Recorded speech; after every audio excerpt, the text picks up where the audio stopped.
जब मैं यूनिवर्सिटी में कदम रखी तो मेरा दिल अजीब सी घबराहट से धड़क रहा था। मेरे हाथ में सिर्फ एक पुराना बैग था जिसमें कुछ नोट्स, माँ की दी हुई दुआएं और सपने थे जो मेरे गांव की मिट्टी से निकले थे। बड़े शहर की बड़ी यूनिवर्सिटी, मैंने कभी सपने में भी नहीं सोचा था कि मैं यहाँ तक पहुँचूंगी। सब कुछ नया था, बिल्डिंग, चेहरे, आवाज़ें। मैं खुद को कहीं भी फिट नहीं देख रही थी। यूनिवर्सिटी का पहला दिन था और मैं वक्त से पहले आ गई थी। कुछ लड़कियां सीढ़ियों पर खड़ी हंस रही थीं। मैं खामोशी से उनके पास से गुजरी।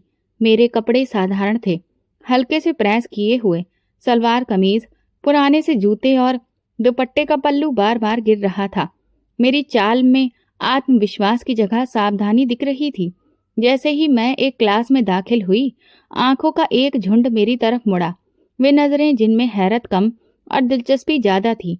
मैंने नजर झुका ली और एक कोने में जमीन पर बैठ गई क्योंकि सारी कुर्सियां भर चुकी थीं। किसी ने भी अपनी सीट खाली करने की पेशकश नहीं की। मैंने सोचा कि शायद सब यही करते हैं, लेकिन मेरा भ्रम उस वक्त टूटा जब एक लड़की ने जोर से कहा, वो देखो, नौकरानी की बेटी यूनिवर्सिटी में आ गई है। नीचे बैठेगी या झाड़ू भी लाई है। एक जोरदार हंसी की झनकार गूंजी, जैसे क्लासरूम नहीं कोई तमाशा हो। मेरी सांसें रुक गईं। मैंने सिर्फ सर झुकाया, कुछ नहीं कहा।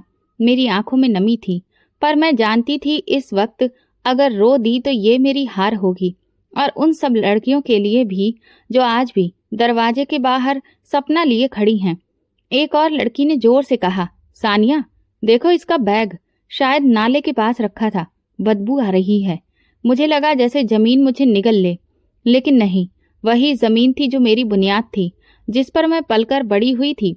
मैं जानती थी कि मैं वहां किसी को खुश करने नहीं, बल्कि कुछ बनने के लिए आई हूँ। क्लास शुरू हुई तो एक लंबा चौड़ा प्रोफेसर क्लास में दाखिल हुआ। बिना किसी से कुछ कहे उसने लेक्चर देना शुरू कर दिया। मैं बहुत ध्यान से सुन रही थी, कोशिश कर रही थी कि हर शब्द अपने दिमाग में सुरक्षित कर लूं। मेरे पास नई किताबें नहीं थीं, बस एक साधारण कॉपी और पुराना पेन, लेकिन हिम्मत ताजा थी। दिल की गहराइयों में जलती वो आग जिसे नजरअंदाज नहीं किया जा सकता।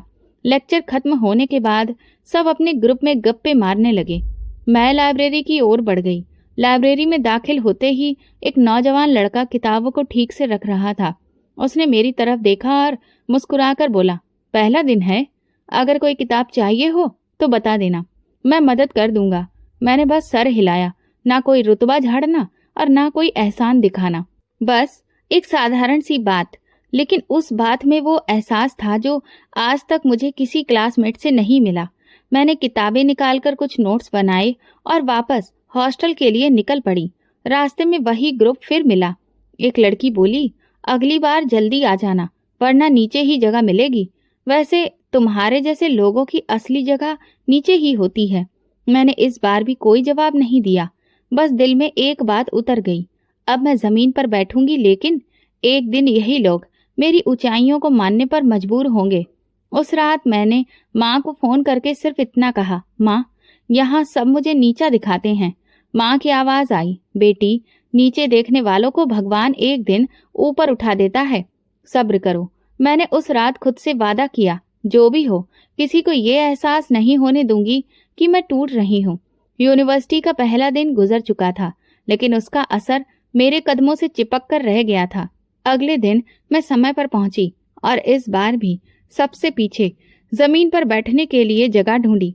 किसी को कोई फर्क नहीं पड़ा। मुझे जल्दी ही अंदाजा हो गया था कि यहाँ अपने सिवा मेरा कोई नहीं है। क्लास के नोट्स अक्सर ग्रुप में बांटे जाते, लेकिन मुझे कभी शामिल नहीं किया गया। अक्सर लेक्चर के बाद प्रोफेसर बेहतरीन किताबों के नाम बताते, लेकिन जिनके पास मोबाइल फोन थे, पीडीएफ या नए एडिशन की तस्वीरें होती, वही आगे बढ़ पाते। मेरे लिए लाइब्रेरी ही एकमात्र सहारा थी, वो भी समय सीमा के साथ। एक दिन मैंने एक क्लासमेट से पूछा, अगर तुम्हारे पास पिछले सेमेस्टर के नोट्स हो तो क्या तुम मुझे दे सकती हो? उसने बिना मेरी तरफ देखे कहा, मुझे याद नहीं कहाँ रखे हैं। वैसे भी तुम्हें तो सब रट लेना है ना, नोट्स की क्या जरूरत है? उस जवाब ने मेरे अंदर कुछ ठंडा कर दिया, जैसे कोई दरवाजा था जो पूरी आवाज के साथ बंद हो गया। मैं चुपचाप पलटी और खुद से कहा, ठीक है, अब खुद ही सब कुछ करना होगा। हर रोज की तरह मैं सबसे पहले क्लास में आती और सबसे आखिरी में जाती। लाइब्रेरी मेरी पनाहगाह बन चुकी थी। कुछ किताबें इतनी पुरानी थीं कि उनके पन्ने हाथ लगाते ही झड़ने लगते, लेकिन मैं पुरानी किताबों से नई दुनिया तलाशने की कोशिश करती। जो भी टॉपिक समझ में नहीं आता उस पर घंटों बैठकर सोच विचार करती। एक दिन मैं मैथ के एक मुश्किल सवाल में उलझी हुई थी जब एक आवाज आई, अगर तुम चाहो तो मैं समझा सकता हूँ। मैंने चौंक कर देखा तो वही लड़का जो पिछले हफ्ते लाइब्रेरी में किताबें ठीक कर रहा था सामने खड़ा था। वो मुस्कुरा रहा था, लेकिन उसकी मुस्कान में दिखावा नहीं था। मेरा नाम अमर है, हम एक ही क्लास में हैं। तुम हर वक्त कुछ ना कुछ पढ़ती रहती हो, कभी थकी हुई नहीं लगती। मैंने धीरे से सिर हिलाया। जरूरत है, समझना ही पड़ता है, क्योंकि पूछने का अधिकार मुझे मिला नहीं। अमर बैठ गया और मेरे सवाल पर विस्तार से बात करने लगा। उसकी समझदारी हैरान कर देने वाली थी। बातों बातों में उसने बताया कि वो खुद भी स्कॉलरशिप पर आया है, लेकिन क्योंकि उसका लहजा शहरी था और कपड़े महंगे, किसी ने सवाल नहीं किया। उस दिन के बाद जब भी कोई मुश्किल सवाल होता, अमर मेरी मदद करता। वो खुद भी व्यस्त होता, लेकिन मुझे समय देता। एक दिन जब हम क्लास से निकल रहे थे, एक लड़की ने अमर से कहा, तुम्हें वाकई यही साथी मिला है? अमर ने सुकून भरे लहजे में जवाब दिया, हाँ, क्योंकि ये पढ़ने आई है, दिखावा करने नहीं। वो लड़की कुछ बोली नहीं, बस तेवर बदलकर चली गई। मुझे हैरत हुई कि किसी ने मेरे लिए आवाज उठाई, बिना ये सोचे कि लोग क्या कहेंगे। कभी कभार अमर मेरे लिए पुराने सेमेस्टर के नोट्स प्रिंट करवा कर लाता, कभी नई किताबों की फोटो कॉपी कर देता। एक बार उसने मेरे लिए फिजिक्स का एक मॉडल भी बना दिया। जब हमें एक प्रोजेक्ट में हिस्सा लेना था, मुझे किसी ने अपने ग्रुप में नहीं लिया था। तुम अकेले भी कर सकती हो, मैं मदद करूंगा, लेकिन ये ग्रुप असाइनमेंट है, नंबर नहीं मिलेंगे। मैं बात कर लूंगा सर से, तुम बस काम पूरा कर लो, उसने कहा। उसकी दी हुई चीजों और सलाह से मैंने मॉडल बनाया। प्रोफेसर ने जब देखा तो हैरान रह गए, पूछने लगे कि किसकी मदद से बनाया। मैंने सच सच कह दिया, अमर ने मदद की है, लेकिन काम मैंने खुद किया है।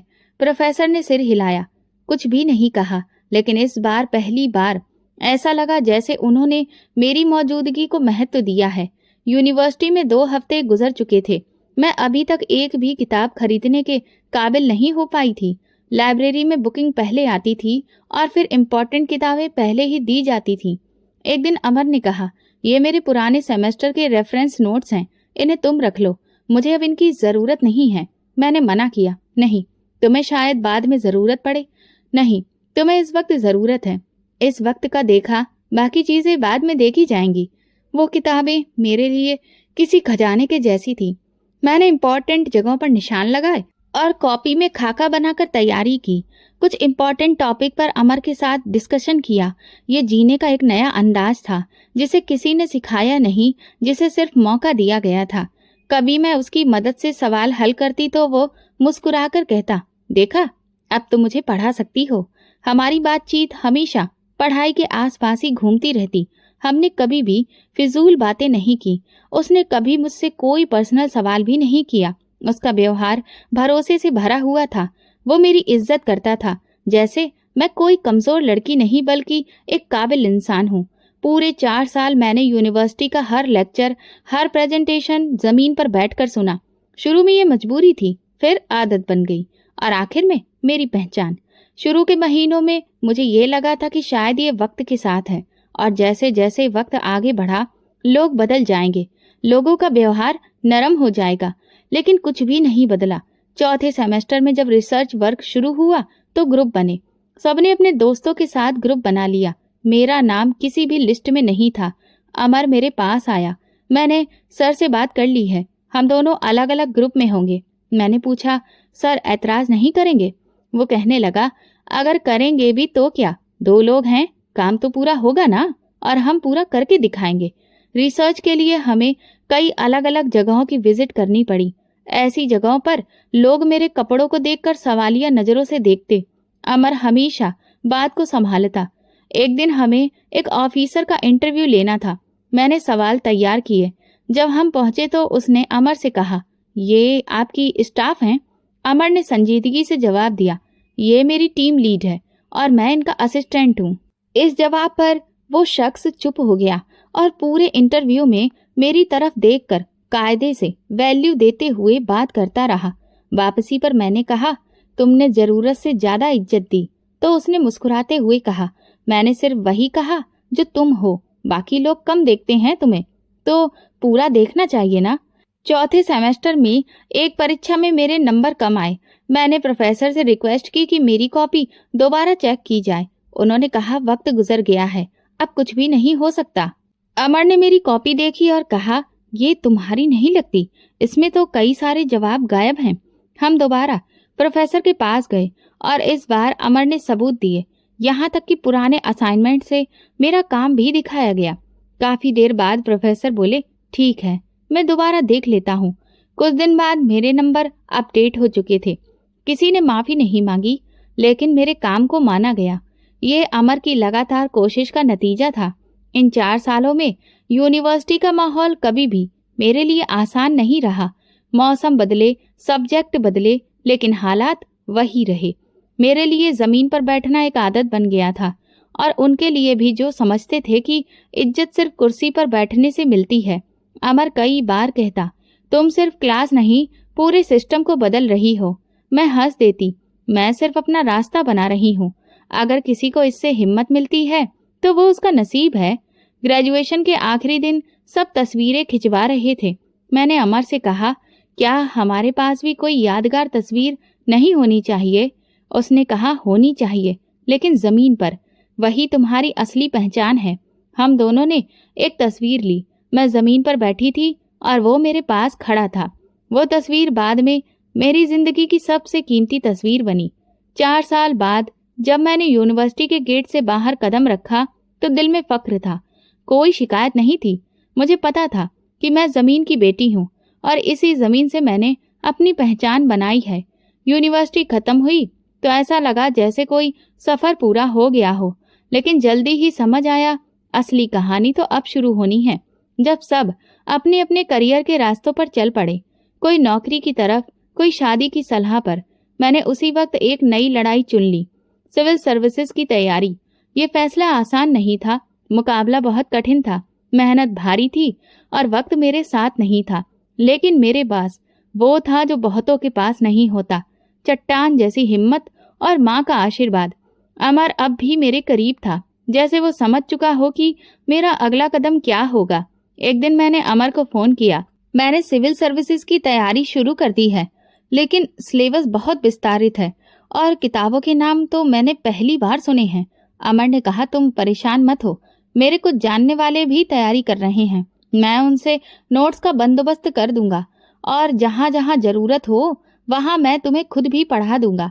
हमने एक पास की लाइब्रेरी में मेंबरशिप ली और फिर तैयारी की शुरुआत हो गई। मेरे पास नई किताबें खरीदने की कोई गुंजाइश नहीं थी, इसलिए ज्यादातर पुरानी किताबें या फोटोकॉपी के नोट्स का इस्तेमाल करती रही।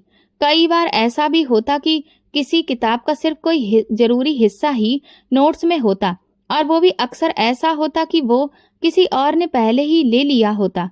हम रोज लाइब्रेरी में एक खास टेबल पर बैठते, वो अपने काम में व्यस्त होता और मैं अपने नोट्स के साथ। कभी कभी वो बीच में अपना सर उठाकर पूछता, कौन सा टॉपिक मुश्किल लग रहा है? मैं कहती, पॉलिटिकल साइंस। पॉलिटिकल साइंस के नाम याद ही नहीं होते। वो मुस्कुराकर कहता, आज रात हम इस पर ही अच्छे से डिस्कशन करेंगे। हमने अपना एक रूटीन बना लिया था, सुबह से शाम तक नोट्स को अच्छे से पढ़ना और फिर शाम को फ्री होने के बाद उन पर डिस्कशन, और रात को एक छोटा सा क्विज टेस्ट। वो इम्पोर्टेंट टॉपिक्स पर बोलने की प्रैक्टिस करवाता, वो सवाल करता और फिर मेरी उस पर पूरी तैयारी सुनता। हमने फिर एक नेक्स्ट स्ट्रेटजी बनाई, पूरे हफ्ते भर रिवीजन और नोटिस को पढ़ना, और रोजाना एक जनरल नॉलेज का टॉपिक और हफ्ते में एक मॉक टेस्ट। एक दिन जब हम करंट अफेयर्स का एक टॉपिक पढ़ रहे थे तो मैंने कहा, अजीब बात है ना, हम कई सारी तारीखों से सीखते हैं और मैं इन तारीखों से भागती हूँ। अमर ने कहा, लेकिन अब तुम अपनी तारीख लिखने जा रही हो। मेरी माँ भी इस पूरे वक्त में सबसे ज्यादा मेरे लिए प्रार्थना करने वाली थी। वो सुबह सबसे पहले उठकर मेरे लिए प्रार्थना करती। जब वो फोन करती तो कहती, बेटी सोने से पहले कुछ खा लेना, पढ़ाई तभी कामयाब होती है जब शरीर भी हेल्दी हो। हमेशा की तरह मैंने एक छोटे से ऑनलाइन ग्रुप के लिए भी पढ़ाना जारी रखा ताकि कुछ खर्चा चलता रहे। एक दिन एक स्टूडेंट ने पूछा, मैडम आप खुद भी एग्जाम दे रही हैं? मैंने कहा हाँ, और अगर तुम लोग पढ़ोगे तो मैं भी कामयाब हो जाऊंगी। उसी दिन मुझे एहसास हुआ कि मैं सिर्फ अपने लिए नहीं बल्कि उन सबके लिए पढ़ रही हूँ जो मेरे साए में खुद को बढ़ते हुए देखना चाहते हैं। तैयारी के आखिरी महीने में जब काफी सारे टॉपिक्स कंप्लीट हो चुके थे तो हमने एक प्लान बनाया। हर दिन एक टॉपिक पर डिस्कशन और हर हफ्ते एक पूरा मॉक टेस्ट। एग्जाम के दिन पास आ रहे थे और दबाव भी बढ़ता जा रहा था, मगर मेरे अंदर एक ठहराव था। मैंने खुद से कहा, तुमने अपना सब कुछ दे दिया है, अब जो भी होगा उस पर राजी रहना सीखो। एग्जाम के दिन भले ही मैंने यूनिफॉर्म नहीं पहन रखा था, लेकिन अंदर से वही जज्बा और आत्मविश्वास को पहनकर बैठी थी। मैंने पर्चे खोले, गहरी सांस ली और कलम उठा लिया। अमर मेरे हॉल के बाहर इंतजार कर रहा था, जैसे कि वो ये जानता हो कि मेरी खामोश लड़ाई जीत में बदलेगी। एग्जाम के बाद तकरीबन 2 महीने गुजर चुके थे। इंतजार करीब था और हर गुजरते दिन के साथ दिमाग पर बोझ बढ़ता जा रहा था, लेकिन फिर भी खुद को व्यस्त रखने के लिए कुछ चीजें तय कर ली थीं। सुबह को एक्सरसाइज करना, दोपहर को पढ़ाना, शाम को लाइब्रेरी का वक्त और रात को माँ के साथ कुछ साधारण बातचीत। लेकिन अंदर ही अंदर एक हलचल थी जो किसी भी पल सुकून नहीं लेने देती थी। फिर एक सुबह मैं लाइब्रेरी से वापसी के रास्ते पर थी जब फोन पर एक मैसेज आया, रिजल्ट जारी हो चुके हैं, वेबसाइट देखो। ये अमर का मैसेज था। मेरे तुरंत ही हाथ कांप गए। मैं पास के कैफे में जाकर बैठी, फोन का ब्राउजर खोला और रोल नंबर डाला, और जैसे ही रिजल्ट सामने आया मेरी सांसें रुक गईं। Pallavi Kumari, merit position first, allocated group, Indian administrative services. मेरे आसपास का जैसे सब कुछ रुक गया। मैं समझ ना पाई कि ये ख्वाब है या फिर हकीकत। मेरी आंखों में उस वक्त नमी थी, लेकिन वो खुशी की थी। ये खुशी उन प्रार्थनाओं का जवाब थी जो मेरी माँ बरसों से भगवान से मांगती आई थी। मैंने तुरंत ही माँ को फोन किया, माँ पहला नंबर आया है, मैं कामयाब हो गई। माँ की आवाज भर आई, मैंने कहा था ना, मेरी प्रार्थनाएं खाली नहीं जाएंगी। दोपहर के वक्त अमर मिला। वो मुस्कुराया और बोला, मैं जानता था कि तुम वही करोगी जो सबको लगता है कि नामुमकिन है। मैंने पूछा, तुम्हें कैसे यकीन था? क्योंकि तुमने सिर्फ सपने नहीं देखे थे, उन पर मेहनत भी की थी। हम दोनों सड़क के किनारे बैठे थे। आसपास चहल पहल थी, लेकिन मेरे दिल में सुकून था। मैंने उससे कहा, आज अगर पापा जिंदा होते तो वो बहुत खुश होते। अमर बोला, तुमने उनका नाम भी जिंदा रखा है और अपनी माँ का सिर भी ऊंचा किया है। इस शाम मुझे माँ ने बताया कि आज अमर की माँ शाम को रिश्ते की बात करने के लिए आई थी। अचानक मैं खामोश हो गई। रिश्ता? लेकिन अमर ने तो कभी कोई जिक्र भी नहीं किया। माँ कहने लगी, अमर ने हमेशा तुम्हारी इज्जत की है और ये फैसला तुम्हें बताए बिना नहीं किया। मैं हैरान रह गई। अमर, जिसने हर कदम पर मेरी मदद की, जिसने कभी भी अपनी मौजूदगी को बोझ नहीं बनाया, जिसने कभी मेरे रास्ते में कोई रुकावट नहीं बनाई, वो सब कुछ अपने दिल में रख रहा था। उस रात मैंने सोचा, मैंने तो हमेशा अमर को एक दोस्त समझा, एक साथी, एक रोशनी, मगर वो मोहब्बत जिसमें इजहार नहीं सिर्फ भरोसा हो, वो शायद सबसे अलग होती है। अगले दिन जब मैं अमर से बात कर रही थी तो मैंने उससे पूछा, तुमने अपनी माँ को क्यों भेजा? तुमने मुझसे कभी कुछ भी क्यों नहीं कहा? अमर ने नजरें झुकाते हुए जवाब दिया, क्योंकि मैं तुम्हें मजबूर नहीं करना चाहता था। मैं चाहता था कि तुम अपने मुकाम तक खुद पहुंचो, अपनी पहचान खुद बनाओ। अगर तुम कभी मेरे साथ जिंदगी का सफर शुरू करना चाहो तो वो तुम्हारा फैसला हो, किसी दबाव का नहीं। मैं कुछ लम्हों के लिए चुप रही, फिर कहा, मैंने तुम्हें हमेशा अपने करीब पाया है। तुम्हारी बातों और तुम्हारी आंखों में कभी कोई खुदगर्जी नहीं देखी। शायद बस यही काफी है। अमर ने फक्र से कहा, अगर तुम हाँ कह दो तो ये मेरी जिंदगी का सबसे कीमती फैसला साबित होगा। मैंने मुस्कुराकर सिर हिला दिया। वो लम्हा भी खामोश था, लेकिन दिलों में शोर था। इस हफ्ते मुझे सरकारी तौर पर सूचना मिली कि मुझे दिल्ली में असिस्टेंट कमिश्नर के पद पर पोस्टिंग दी जा रही है। जो लड़की हमेशा जमीन पर बैठा करती थी अब सरकारी कुर्सी पर बैठने जा रही थी। जब मैंने पहली बार ऑफिस में दाखिल होकर अपनी सीट देखी तो वो कुर्सी सिर्फ एक फर्नीचर का टुकड़ा नहीं थी, वो मेरी पहचान थी, मेरा रुतबा, उन बरसों की मेहनत का सिला और मेरी माँ की प्रार्थनाओं का नतीजा। पहली मीटिंग के बाद मैंने अपने ऑफिस की खिड़की से बाहर देखते हुए खुद से कहा, ये मुकाम मेरा नहीं होता अगर मैं रास्ते में हार मान लेती। शाम को अमर ने कहा, तुमने ये सफर खुद तय किया है और आज तुम्हारा वक्त है चमकने का। मैंने जवाब दिया, और तुम वो इंसान हो जो हमेशा मेरे पीछे रोशनी लेकर खड़ा रहा। शायद अब वक्त है कि हम ये रोशनी साथ लेकर चलें। ये किसी भी रोमांटिक फिल्म की तरह नहीं था, बल्कि सच्चाई थी। वो इंसान जो बरसों से मेरे दर्द, मेरी खामोशी और मेहनत का हमसफर रहा, अब जिंदगी के सफर पर साथ चलने के लिए तैयार था। मेरी माँ ने कहा, बेटी, जो इज्जत तुमने कमाई है वो किस्मत वालों को मिलती है।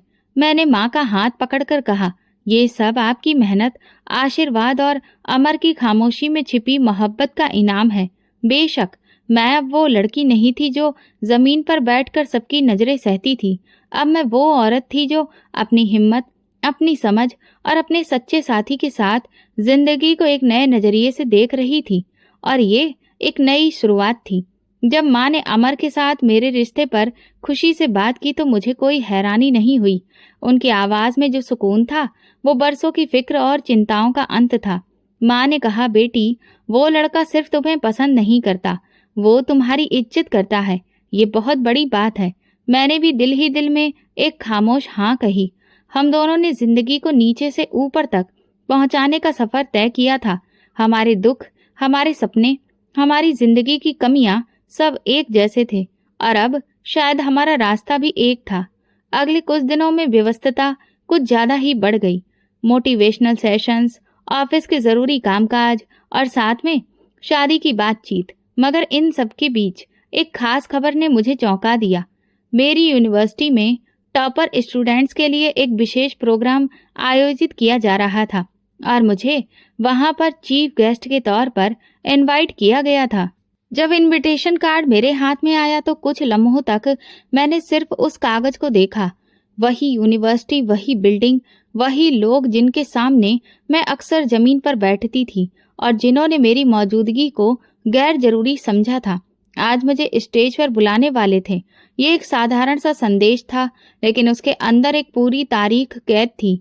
मैंने अमर से इस बारे में जिक्र किया तो उसने कहा, ये सिर्फ एक प्रोग्राम नहीं, तुम्हारे सफर की पहचान है। जाओ, लेकिन वैसे ही जाओ जैसे हमेशा जाती रही हो। तुम्हारी असली ताकत है तुम्हारी सादगी। प्रोग्राम से एक दिन पहले मैंने अपनी एक साधारण सी ड्रेस निकाली, दुपट्टा प्रेस किया और वही पुराने जूते पहने जो यूनिवर्सिटी के टाइम पर खरीदे थे। मुझे वहां पर किसी को भी खुश नहीं करना था, मुझे सिर्फ अपना सच साथ लेकर जाना था। प्रोग्राम के दिन सुबह से ही बहुत सारे पैगाम आ रहे थे। यूनिवर्सिटी के स्टाफ के लोग बार बार टाइम को लेकर और मेहमानों के आने से संबंधित प्रोटोकॉल की जांच पड़ताल कर रहे थे। मैंने हमेशा की तरह सादगी को ही महत्व दिया। अपना वही सफेद दुपट्टा, गोल्डन रंग का सूट और वही जूते पहनकर तैयार हुई। ये कपड़े अब मेरे ही किरदार की पहचान बन चुके थे और मैंने आज तक कभी खुद को किसी और के हिसाब से ढालने की कोशिश नहीं की थी। यूनिवर्सिटी के गेट पर पहुंचते ही मैंने वही पुराना सिक्योरिटी गार्ड देखा जिसके सामने मैं अक्सर यूनिवर्सिटी कार्ड दिखाने के लिए खड़ी रहती थी। आज पहचान के लिए मुझे कुछ कहना ही नहीं पड़ा। स्टाफ का एक आदमी मुझे देखते ही तुरंत उठा, मैडम वेलकम, आपको अंदर ले जाने का इंतजाम किया गया है। मैंने उसे थैंक यू कहा और अंदर कदम रखा। वैसा ही लॉन, वैसी ही दीवारें, वही रास्ता, जैसे वक्त एक लम्हे के लिए पीछे चल पड़ा था। कुछ लोग मुझे रास्ते में देखकर सैल्यूट कर रहे थे, कुछ मुझे विश कर रहे थे और कुछ आंखों के किनारों से देख रहे थे, जैसे अभी भी यकीन करना मुश्किल हो कि ये वही पल्लवी है जिसे अब स्टेज पर बुलाया जा रहा है। ऑडिटोरियम में दाखिल होते ही मेरी नज़र सबसे पहली कतार में बैठे कुछ जाने पहचाने चेहरों पर पड़ी। उनमें कुछ प्रोफेसर्स थे जिनकी क्लासेस में मैं हमेशा आखिरी सीट या फिर फर्श पर बैठती थी। कुछ ने मुझे देखा और कुछ ने मुझे नज़रअंदाज किया, लेकिन मेरे कदम मजबूत थे। मैं चल रही थी जैसे हमेशा चलती रही। प्रोग्राम अभी शुरू नहीं हुआ था, मैं अपनी सीट की तरफ बढ़ ही रही थी कि अचानक एक जानी पहचानी आवाज कानों से टकराई। अच्छा, तुम वही हो जो हमेशा जमीन पर बैठी रहती थी? यहाँ भी कुर्सियां कम हैं, नीचे बैठ जाओ। ये कमेंट एक पुराने प्रोफेसर की तरफ से आया था, जिन्हें मैंने हमेशा खामोश तमाशाई के तौर पर ही जाना था। हॉल में एक पल के लिए खामोशी छा गई। वो हंसी जो एक कमेंट के साथ आती है कहीं गुम हो चुकी थी। सबकी नजरें मुझ पर थीं। वो लम्हा नाजुक जरूर था, लेकिन मैंने अपनी आवाज में कोई तेजी नहीं आने दी। मैंने मुस्कुराकर नरमी से कहा, सर, मैं आज भी जमीन पर बैठ सकती हूँ, क्योंकि मेरी बुनियाद ऐसी जमीन से है। लेकिन आप बताइए, क्या आप मेरी इजाजत के बगैर आज इस कुर्सी पर बैठ सकते हैं? जब मैंने माइक पर यह बात कही, मैं आज भी जमीन पर बैठ सकती हूँ क्योंकि मेरी बुनियाद इस जमीन से है, लेकिन आप मेरी इजाजत के बिना इस कुर्सी पर नहीं बैठ सकते। तो हॉल में खामोशी पसर गई थी। एक ऐसी खामोशी जिसमें सिर्फ सोचने की आवाज थी। किसी की हंसी नहीं थी, किसी ने मजाक नहीं बनाया, और सबकी नजरें बस मेरी तरफ जमी रही। प्रोफेसर का चेहरा पहले हैरत में था, पर जैसे अंदर ही अंदर कुछ ढूंढ रहे हो, कुछ पुराना जो याद आ रहा हो। उनकी आंखें बिल्कुल झपकना भूल चुकी थीं।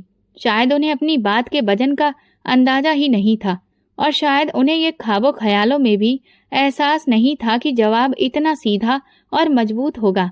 मैं उस लम्हे में नहीं रुकी, उस तेजी के साथ आगे बढ़ी और अपनी सीट संभाली। बाकी मेहमानों के बीच बैठकर मेरे लिए ये सिर्फ एक कुर्सी नहीं थी, ये मेरे सफर की मोहर थी। प्रोग्राम का माहौल पूरी तरह से बदल चुका था।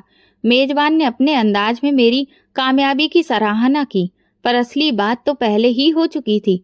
जब मुझे स्टेज पर बोलने के लिए बुलाया गया, तो मैंने वो बातें कही जो बरसों से मेरे दिल में दबी हुई थी, लेकिन कभी किसी से कही नहीं थी। एजुकेशन सिर्फ एक डिग्री का नाम नहीं है, ये वो सच है जो हमें दूसरों को इंसान समझना सिखाती है। अगर क्लास में किसी स्टूडेंट के कपड़े उसके अधिकार को कम कर दें, तो फिर वो शिक्षा का मंदिर नहीं, बल्कि सिर्फ एक बिल्डिंग बनकर रह जाता है। मैंने हॉल में मौजूद हर एक चेहरे की तरफ देखा, हर एक आंख को। मैं वही लड़की हूँ जो जमीन पर बैठी रही, लेकिन इस जमीन से जुड़ने का मतलब था कि मैं अपनी जड़ें गहरी कर रही हूँ, और जब जड़ें गहरी हो जाती हैं तो पेड़ बहुत ऊंचाई तक पहुंचते हैं। जैसे ही मेरी बात पूरी हुई, तालियां बजने लगीं, लेकिन उन तालियों में जोश कम और सोच ज्यादा थी। कई चेहरे ऐसे भी थे जो आज पहली बार किसी सच को सुन रहे थे, और कई ऐसे भी जिन्होंने ये सच पहले से देखा था लेकिन माना नहीं था। जब मैं स्टेज से नीचे उतरी तो कुछ लोग मेरे पास आए। उनमें से एक ने कहा, पल्लवी जी, आपने जो कहा वो बिल्कुल सच है। उस वक्त हमने आपको देखा था, लेकिन हमने वो नहीं देखा जो आज नजर आ रहा है। मैंने नरम लहजे में कहा, सर, वक्त सब कुछ बदल देता है, नजरें भी।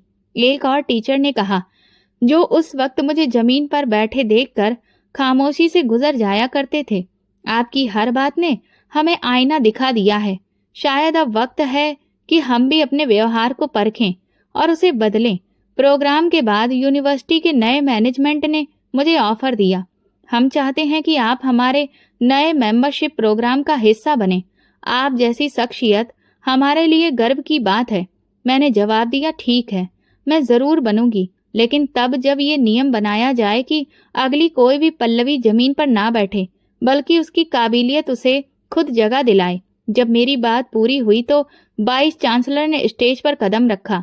मुझे एहसास हुआ कि अब कुछ खास होने वाला है। वो आमतौर पर बस फॉर्मल अंदाज में ही बोलते थे, लेकिन इस बार उनके लहजे में एक अलग ही संजीदगी थी। उन्होंने माइक पकड़ा, वहां बैठे लोगों पर एक नजर डाली और फिर बोले, हमें गर्व है कि आज हमारी यूनिवर्सिटी की चीफ गेस्ट वो शख्सियत हैं जो सिर्फ अपनी काबिलियत, हिम्मत और किरदार से आज इस मुकाम तक पहुंची हैं जहां बहुत कम लोग पहुंच पाते हैं। हम उनका स्वागत करते हैं, असिस्टेंट कमिश्नर पल्लवी कुमारी का। पूरा हॉल पहले शांत रहा, फिर जैसे किसी ने बारिश की तरह तालियां बरसाईं। हर तरफ गूंज फैल गई। पहले जिन चेहरों पर हैरत, खामोशी और तंज छिपा होता था, अब उनमें भरोसा झलक रहा था। मैं पूरे विश्वास के साथ उठी, धीरे धीरे स्टेज की तरफ बढ़ी। मेरे कदम किसी तंज या फक्र के लिए नहीं, बल्कि उन हजारों कदमों की पहचान बन चुके थे जो पढ़ाई के मैदान में झुककर और झिझक कर चलते हैं। माइक के सामने खड़ी हुई तो कई नजरें मुझे देख रही थीं। मैंने एक गहरी सांस ली और वो कहा जो बरसों से दिल में था। मैं इस बिल्डिंग में सिर्फ एक पढ़ने वाली बनकर नहीं आई थी। मैं एक सपना, एक सवाल और एक चैलेंज बनकर आई थी। मुझे यहाँ एडमिशन तो मिला, लेकिन जगह नहीं। मुझे एडमिशन दे दिया गया, लेकिन शामिल नहीं किया गया। मैंने सामने बैठे प्रोफेसर, मैनेजमेंट और स्टाफ को देखा। पढ़ाई का मतलब सिर्फ किताबें नहीं होती। पढ़ाई का मतलब है सोच। और अगर सोच ये है कि किसी स्टूडेंट का हुलिया, उसका लहजा या उसके कपड़े उसकी काबिलियत से भी बड़े बन जाएं, तो फिर हम शिक्षा का संस्थान नहीं बल्कि दीवारें खड़ी कर रहे हैं। कुछ चेहरों पर झिझक जाहिर थी, जैसे कोई सच सामने आकर रास्ता रोक रहा हो। इस हॉल में बैठे कई स्टूडेंट्स आज भी वही सब कुछ सह रहे होंगे जो मैंने सहा। उन्हें शायद कुर्सी ना मिली हो, मौका ना मिला हो, या हिम्मत तोड़ने वाली बातें रोज सुनाई देती हों, लेकिन मैं कहना चाहती हूँ, तुम्हारे सपने किसी जुबान, कपड़े या नाम से कम नहीं होते। मैंने हाथ से इशारा किया। इस कुर्सी पर बैठना मेरी मंजिल नहीं थी, ये मेरे हक का एक हिस्सा है। मेरा असली मुकाम वो है जहां मैं किसी और के लिए जरिया बन सकूं। कुछ स्टूडेंट्स की आंखों में चमक सी आ गई, जैसे कुछ देर पहले उनके दिल के किसी सवाल को किसी ने आवाज दे दी हो। मैं जब पहली बार जमीन पर बैठकर क्लास सुनी थी तो सोचा था कि एक दिन जमीन से उठकर खड़ा होना है, मगर अब जब इस मुकाम पर हूं तो जानती हूं कि मेरी असली ताकत वही जमीन है, वही सब्र, वही हिम्मत, वही खुददारी। स्टेज पर खामोशी थी, लेकिन वो खामोशी बेमानी नहीं थी, वो लोगों के दिलों में उतरती जा रही थी। मुझे अफसोस है कई बार इस तरह के व्यवहार पर किसी भी प्रोफेसर ने आवाज नहीं उठाई। खामोशी अक्सर जालिम लोगों की मददगार बन जाती है। शिक्षा का संस्थान वो होना चाहिए जहां स्टूडेंट को ना सिर्फ नॉलेज दी जाए बल्कि उसे बराबरी का दर्जा भी दिया जाए। सामने बैठे वाइस चांसलर हल्के से सिर हिला रहे थे, जैसे हामी भर रहे हो कि सच्चाई कड़वी जरूर होती है, लेकिन जरूरी भी। इंसान के स्टेटस का फर्क सिर्फ दिलों का नहीं होता, बल्कि सच का भी फर्क होता है। जब हम बच्चों को ये सिखाते हैं कि वे खुद से नीचे लोगों से अलग हैं, तो वे बड़े होकर ताकत को हथियार बनाते हैं, इंसाफ को नहीं। मैं माइक से कुछ कदम पीछे हटकर बोली, आज मैं यहाँ हूँ, लेकिन मेरा असली मकसद यहाँ खड़े होकर सिर्फ भाषण देना नहीं है। मेरा असली मकसद ये है कि कोई और पल्लवी किसी भी संस्थान में इस तरह से शर्मिंदा ना हो, वो कभी भी किसी के तंज का निशाना ना बने, किसी का भी अधिकार जमीन पर ना रखा जाए। मेरी बात खत्म होने के बाद स्टेज पर एक बार फिर से सन्नाटा छा गया, मगर उसके पीछे की आवाज अभी भी हॉल के हर एक कोने में दर्ज हो रही थी, जैसे शब्द दीवारों पर छप चुके हों। मैं अपनी सीट पर वापस आकर बैठी तो महसूस किया कि कई नजरें अब झुकी हुई थीं। वो चेहरे जो पहले बहुत ही आत्मविश्वास से भरे हुए थे, अब अंदर से खामोश और सच में खोए हुए नजर आ रहे थे। प्रोग्राम के बाद जब मेहमानों के लिए चाय का बंदोबस्त हुआ तो मैं भी वहां पहुंची। कुछ लोग बस फॉर्मेलिटी से मिल रहे थे, कुछ खामोशी से खड़े थे। एक लम्हे को महसूस हुआ जैसे सब कुछ कहना चाहते हैं, लेकिन शब्द साथ नहीं दे रहे। पहली बार एक ऐसे प्रोफेसर मेरे पास आए जिन्होंने कभी मुझे नजर भरकर भी नहीं देखा था। उन्होंने धीरे से कहा, पल्लवी, अगर वक्त पीछे ले जा सकता तो मैं बहुत कुछ बदल देता, शायद तुम्हारे लिए कोई कुर्सी निकाल देता। मैंने नरम लहजे में जवाब दिया, वक्त शायद पीछे ना जाए, लेकिन सोच आगे जा सकती है। किसी और के लिए अब वो कुर्सी खाली रखी जा सकती है। दूसरी तरफ से एक सीनियर प्रोफेसर जो अब एक निजी कंपनी में ऊंचे ओहदे पर थे, मेरे पास आए। याद है, एक बार तुम लाइब्रेरी में जगह मांग रही थी और हमने इनकार कर दिया था। आज सोचता हूँ हमने तुमसे नहीं, अपनी ज़मीर से इनकार किया था। मैंने कहा, मैं उस वक्त जगह ढूंढ रही थी, आज खुद जगह बनाई है। माफी की जरूरत अब नहीं है, बस सीखने की है। उस दिन प्रोग्राम में बहुत लोग मेरे पास आए और उनका लहजा भी बदला हुआ था, जैसे वो अंदर से हिल चुके हों, मगर मेरे अंदर अब कोई खालीपन नहीं था, कोई कमी महसूस नहीं हो रही थी। मैंने अपनी पहचान लोगों के व्यवहार से नहीं, अपनी मेहनत से बनाई थी। एक क्लासमेट ने मुझसे कहा, हम में से किसी को भी नहीं लगता था कि तुम इस मुकाम तक पहुंच जाओगी। तुम्हें नीचे देखना आसान था क्योंकि हम खुद ऊपर नहीं जा सके। मैंने उसकी बात पूरी होने दी, फिर कहा, मैंने कभी ऊपर जाने का सपना नहीं देखा, मैंने सिर्फ गिरने से इनकार किया था। इसी दौरान यूनिवर्सिटी की एक नई स्टूडेंट मेरे पास आई। उसकी आंखों में कुछ सवाल छुपे हुए थे। मैडम, आपसे मिलकर लगा जैसे हम जैसे लोगों के लिए भी कोई रास्ता है। मैंने उसके कंधे पर हाथ रखा और कहा, रास्ता हमेशा होता है, बस अक्सर लोग उस पर चिराग नहीं जलाते। अगर तुम जलाओगी तो तुम्हारे पीछे चलने वाले कम नहीं होंगे। वो लम्हे कीमती थे, लेकिन उनमें जज्बातों का शोर नहीं था, हर बात में वजन था। कई लोग जिन्होंने कभी मेरा मजाक बनाया था अब नजर नहीं मिला पा रहे थे। एक प्रोफेसर जिसने कभी मेरी परफॉर्मेंस को भी महत्व नहीं दिया था, वो आकर बोले, तुमने आज जो कहा उससे ज्यादा मजबूत सबक हमने शायद खुद भी कभी नहीं सीखा था। मैंने मुस्कुराकर जवाब दिया, काश ये सबक मेरे बोलने से पहले आप खुद से सीख लेते। इन बातों में कोई बदले की इच्छा नहीं थी, बल्कि बस ये जानती थी कि अब मैं खुद को मनवा चुकी हूँ और ये पहचान किसी भी माफी की मोहताज नहीं थी। उसी वक्त जिन्होंने मेरी खामोशी को मेरी कमजोरी समझा था, आज मेरी आवाज की गहराई सुन रहे थे। एक पुरानी याद अचानक मेरे मन में लौट आई। वो क्लास का दिन, पहले तंज और वो फर्श जिस पर मैंने अपनी पढ़ाई की बुनियाद रखी थी। अगर उस दिन मैं जवाब देती तो शायद ये सफर वो न होता जो आज बन गया। मैं हर जख्म को सिखाने में बदल चुकी थी, हर खामोशी को खुद पर यकीन में। अमर ने बाद में फोन पर पूछा, कैसा लगा सबके सामने वो बात कह देना जो बरसों से दिल में थी? मैंने कहा, ऐसा लगा जैसे अंदर का बोझ किसी को बिना सुनाए हल्का हो गया हो और सबको ये याद दिलाना जरूरी था कि पढ़ाई सिर्फ उनका हक नहीं है जिनके पास सब कुछ है। अमर कहने लगा, और तुमने सिर्फ बात नहीं की, तुमने मिसाल भी दी। प्रोग्राम खत्म होने के बाद मैं यूनिवर्सिटी के लॉन में कुछ देर चहलकदमी कर रही थी। वही एक लड़की बेंच पर बैठी मुझे देख रही थी। मैं उसके पास गई तो उसने कहा, मैडम, मैं एक पिछड़े इलाके से आई हूँ। यहाँ अक्सर लोग मेरे बात करने के तरीके पर हंसते हैं, लेकिन आज आपको सुनकर हिम्मत मिली है। मैंने कहा, अपने लहजे से कभी भी शर्मिंदा मत होना। असली पहचान वो है जो तुम्हारे अंदर है, बाहर के शब्द सिर्फ दिखावे होते हैं। वो धीरे से मुस्कुराई, जैसे कोई जख्म थोड़ा सा भर गया हो। उसी दिन के बाद मुझे कई इवेंट्स के इनविटेशंस और मैसेजेस आए जिनमें तारीफ से ज्यादा माफी मांगी जा रही थी, लेकिन मैं जानती थी मेरी कहानी अब किसी और की हिम्मत बन चुकी थी। मैं वापस जाते हुए गाड़ी में बैठी तो अपना चेहरा खिड़की की तरफ मोड़ लिया। बाहर मौसम बदल रहा था, शायद अंदर भी। मैंने खुद से कहा, अब शर्मिंदगी का वक्त उनके लिए है जिन्होंने आवाज नहीं उठाई, और मेरा वक्त है रोशनी बांटने का। यही मेरा असली मकसद भी था।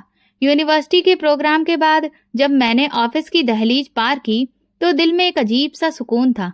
अब लगता था जैसे हर सवाल, हर तंज, हर खामोशी का मैंने जवाब दे दिया है। लेकिन वो जवाब देना आखिरी मकसद नहीं था, वो तो सिर्फ एक मंजिल थी। असली रास्ता तो अब खुलना शुरू हुआ था।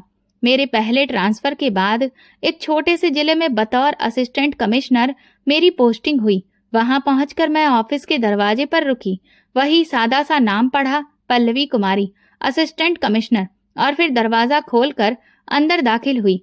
कुर्सी पर बैठते ही एक सरकारी फाइल मेरे सामने रखी गई, लेकिन मेरी नजर मेज पर रखे हुए उस पुराने बॉल पॉइंट पेन पर थी जो मैंने यूनिवर्सिटी के आखिरी दिनों में इस्तेमाल किया था।